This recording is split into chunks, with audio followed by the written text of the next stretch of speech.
직무 지원 동기는 피하라는 겁니다. 필살기를 쓸지 말지를 결정하세요.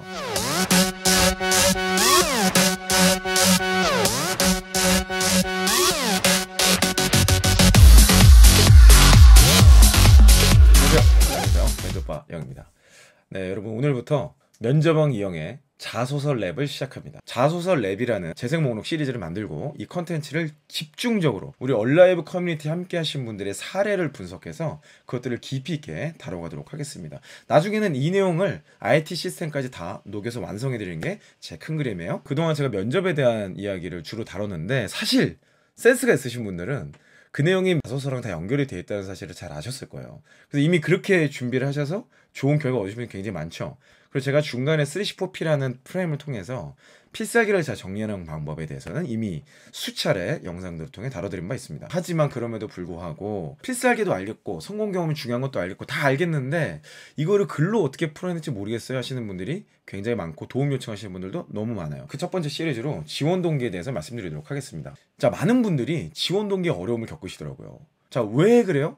여러분들이 지원 동기가 없어서? 진짜 지원 동기가 없어요? 그럴 리가 없죠. 지원 동기는 있어요. 다만 지원 동기가 굉장히 한정적이라는 거야. 그 내용이 뭐예요? 취업이라는 한 가지 목표만 있을 뿐이에요. 그게 유일한 지원 동기예요. 그러니까 아니 월급 받으려고 지원했지, 취업하려고 지원했지, 지원 동기를 왜 물어? 이렇게 질문하시는 분들이 나타나는 거예요. 기업 입장은 그렇지 않습니다. 여러분들이 지금 만난 사람이 핸드폰 판매원이라고 생각해 봅시다. 그분이 여러분에게 어떤 핸드폰을 지금 추천하고 있어요. 그럼 여러분은 그분에게 묻겠죠. 왜 나에게 이걸 팔려고 하시는 거예요? 저한테 이걸 추천해 주시는 이유가 뭐예요? 그랬을 때 그 판매원이 여러분한테 아니 핸드폰 팔려고 내가 당신한테 얘기하는 거지 그걸 뭘 물어봐, 이렇게 얘기하면 여러분 어떠시겠어요? 그러니까 여러분 바로 기분 나빠서 나가시겠죠. 그런 딱 그 짝인 거예요. 나의 데이터 사용 내역은 어떻고 나의 사용 환경은 어떻고 소비 패턴은 어떻기 때문에 이 핸드폰이 당신에게 가장 잘 어울릴 것 같아요 라고 이야기를 해야 여러분 바로 구매하시겠죠. 볼 마음이 열릴 거 아니야. 근데 그거를 아니 당연히 취업하려고 내가 지원해. 지금부터 제가 말씀드린 지원 동기의 중요한 작성 원칙은 면접관 입장에서 또 회사 입장에서 여러분이 절대 놓쳐서는 안 되는 중요한 포인트라는 걸 다시 한번 강조해 드립니다. 지원 동기 작성함에 있어서 면접 때 반드시 해야 될 거, 이거 해결하려면 이거 반드시 해야 돼 라고 엄청나게 강조했던 게 있어요. 그 한 가지 액션이 뭐죠? 솔루션? 현직자 인터뷰입니다. 현직자 인터뷰 영상은 꼭 참고하시고 여러분이 이걸 실천을 하실 때 지원 동기의 레벨이 바뀌고 여러분들의 단어와 접근법이 완전히 바뀌는 것을 경험할 수 있을 거예요. 현직자 인터뷰 안 하시고 지원 동기 쓰시겠다, 이거는 그렇게 하시고 저는 현직자 인터뷰, 제가 제안드린 솔루션을 따라오시는 분들을 위한 완벽한 시스템으로 제가 결론을 내드리도록 하겠습니다. 자, 여러분들이 어려워하시는 거 곧 저의 숙제죠. 현직자 인터뷰까지 많은 분들이 하셨어. 그리고 나니까 뭔가 달라진 것 같아. 해보니까 달라. 결과물도 다르고 이런 게 있어. 근데 이거를 막상 글로 풀어내려고 어떻게 될지 모르겠어요. 이런 분들이 이제 많아요. 이런 분들을 위한 솔루션입니다. 제가 많은 분들의 케이스를 보고 또 코칭하고 사례를 분석하면서 몇 가지 원칙을 좀 드려야겠다는 생각을 알게 됐어요. 일단 오늘은 이론에 대한 거, 여러분들이 정말 중요하게 캐치하셔야 될 내용을 먼저 말씀드리고자 합니다. 첫 번째는요, 직무 지원 동기는 피하라는 겁니다.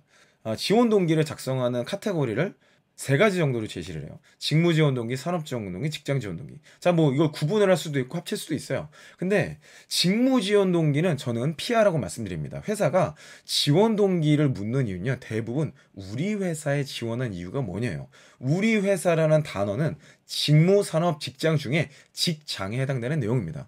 이 직무와 이 산업으로 일할 수 있는 곳은 너무나 많은 회사가 있는데 그 중에 왜 우리 회사냐? 라는 거를 묻는 게 지원 동기의 핵심 요소예요. 근데 여러분들이 직무 지원 동기 적잖아요? 그러면 다른 회사에도 동일한 지원 동기가 됩니다. 자소 쓸 땐 좋을 거예요. 근데 막상 면접에서 여러분들이 이거를 답변으로 풀어내긴 굉장히 어려운 한계에 봉착하게 될 겁니다. 지금 조금 어려워도 이것만 넘으면요, 여러분들이 원하시는 기업의 성공 확률은 엄청나게 올라갑니다. 요거는 형만 믿고 따라오세요. 이미 수많은 분들이 임상실험이 끝났어요. 그래서 제가 제안드린 방법대로 따라오세요. 자, 두 번째, 지금 같은 비수기 조금 시간이 있을 때, 설령 시간이 없다 할지라도 현직자 인터뷰를 계속하세요. 제가 취업의 병렬 전략에 대해서 말씀드렸는데 취업을 준비하는 과정에서 많은 기업들이 있겠지만 여러분들이 정말 타겟팅할 만한 몇 개의 기업들을 추리고 그 기업들에 대한 현직자 인터뷰를 지금부터 하시기 바랍니다. 자소서를 열심히 쓰는 거, 또 여러분들이 다른 여러 가지 학원도 다니고 뭐 컨설팅도 받고 이거 좋아요. 근데 그것보다 더 중요한 건요, 여러분들의 성공 경험, 즉 필살기를 만드는 거 첫 번째, 두 번째는 현직자 인터뷰를 통해서 지금부터 미리미리 정보를 확보하는 겁니다. 나중에 면접 때 가면요, 이미 많은 사람들이 현직자 인터뷰를 떠나요. 그래서 여러분들이 그때 되면 쟤네들 또 왔어 막 현직자들 이른다니까. 지금 가면요 여유 있어요. 여러분밖에 없거든. 현직자 인터뷰에서는 반드시 두 가지를 확보하셔야 돼요. 첫 번째, 그 기업의 사업 경쟁력. 두 번째, 그 기업의 문화적 경쟁력. 이 두 가지만 파악하시면 됩니다. 이 두 가지 핵심적인 요소가 홈페이지에 이미 많이 있어요. 근데 홈페이지에 있는 내용을 그대로 적으시면 엣지가 없고, 여러분들이 그 회사에 정말 의미 있는 요소라고 말할 포인트를 찾기 굉장히 어렵습니다. 여러분들이 지원하는 기업의 경쟁사라고 생각되는 의미의 기업 하나를 찍어서 그 회사 홈페이지 들어가 보세요. 아마 이 두 기업에서 하는 말이 거의 비슷할 겁니다. 홈페이지가 거의 다르지 않을 거예요. 여러분들이 어떤 산업, 어떤 기업을 쓰시던 간에 홈페이지에 제시하는 그 회사의 경쟁력, 그 회사의 복지 제도는 거의 비슷해요. 다트, 전자공시 이런 거 분석할 수 있어요. 근데 어느 세월 그리고 그거에 대한 내용도 정확하지 않아. 여러분의 해석이 정확하지 않을 확률이 매우 높다는 거예요. 그리고 그 전자공시는 뭘 위한 거예요? 투자자를 위한 거예요. 회사의 안 좋은 점이나 어려운 점들에 대해서 잘 하겠어요? 아니에요. 그런 거 다 가려. 알맹이는요, 진짜 중요한 내용은 뺄 확률이 매우 높습니다. 현직자 인터뷰 통해서 알맹이 있는 정보를 지금부터 수집하도록 하세요. 그게 여러분 본격적인 시즌에 여러분들이 원하는 기업의 채용호가 딱 떴을 때 결국 여러분들의 합격을 판가름짓는 정말 핵심적인 요소로 작동될 거라고 저는 확신합니다. 우리 얼라이브 커뮤니티에서 현직자 인터뷰를 할 수 있는 커뮤니티를 만들고 있습니다. 조금만 기다려주세요. 자, 세 번째입니다. 자소서 전체 문항을 보시고 필살기를 쓸지 말지를 결정하세요. 자소서 문항 전체를 보셔야 돼요. 지원 동기 하나만 보시면 안 됩니다. 아, 이거는 또 자소서 문항 설계 해보지 않은 사람 이거 말하기 좀 어려운 내용이에요. 죄송합니다. 지원 동기 안에 직무 지원 동기를 꼭 써야 되는 경우가 있어요. 이런 경우가 어떤 경우냐면 자소서 문항에 아까 말했던 성공 경험과 도전 경험, 직무 관련 경험 이런 것들을 따로 적는 질문이 없다면 지원 동기란에 직무 강점, 즉 여러분의 필살기를 반드시 적으셔야만 합니다. 삼성, LG 같은 계열사가 이런 식의 자소서 문항을 출제하는 것 같아요. 지원 동기의 필살기를 적어야 되는 케이스가 또 하나 있습니다. 그건 뭐냐면 기업의 규모가 너무 작거나 또는 폐쇄적인 기업의 특성을 가지고 있거나 외국계 기업이거나 이런 여러 가지 이유로 인해서 현직자 인터뷰가 불가능한 경우, 피할 수 있는 합리화를 시켜드리는 게 아니고요, 정말 여러분이 최선을 다하고 사옥 뚫기도 하고 막 네트워크 다 동원했는데 도저히 안 돼.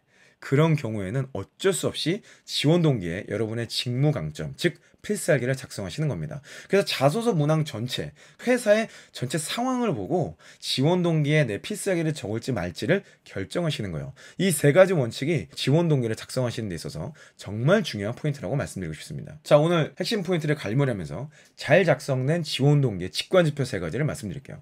첫 번째는요, 다 작성하신 지원 동기에서 회사 이름을 경쟁사 이름으로 바꿨는데 무리 없이 읽힌다. 이 지원 동기는 잘못된 지원 동기입니다. 자소 쓸 땐 편하지만 면접에선 엄청난 곤혹에 처하게 될 수 있어요.